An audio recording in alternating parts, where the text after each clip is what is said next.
क्षेत्रीय भेटी या दरम्यान आज आपण या ठिकाणी गांडूळ खत विषयी माहिती घेण्यासाठी या ठिकाणी आपण आलेलो आहोत।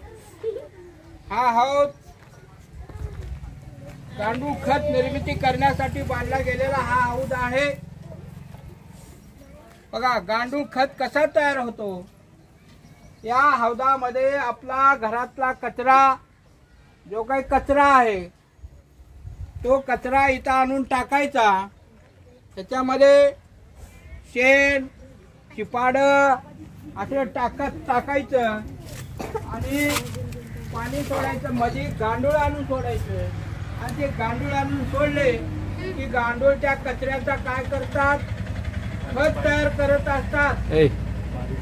बारीक बारीक बारीक आपली चहाची चापत्ती जशी असते ना तशा पद्धतीचा गांडूळ खत तयार होतो आणि तो गांडूळ खत आपल्या शेतातील पिकांना अतिशय महत्त्वाचं खत आहे।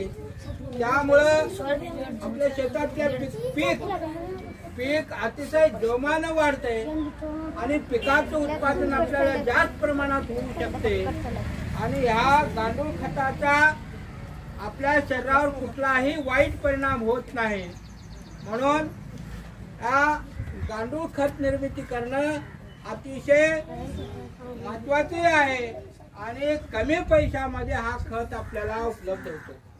आपण काय करतो, हे न करता रासायनिक खताकडे जातो, सरकारी खत आणतो आणि आपल्या शेतामध्ये घालतात। पण विद्यार्थी मित्र, रासायनिक खत हा शरीराला धोकादायक आहे।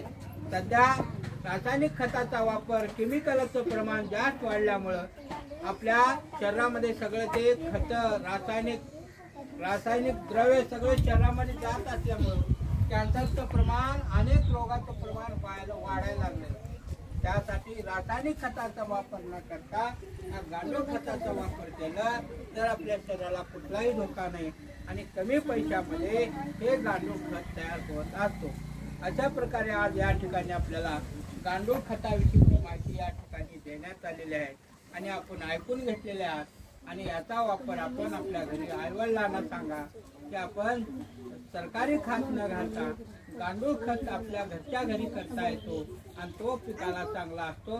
तर त्याचा आपण गांडूळ खत तयार करा असं सांगून आपल्या आईवडिलाला प्रवृत्त करायचं आणि सरकारी खत वापरण्यास बंदी घालायची। या ठिकाणी थांबतो।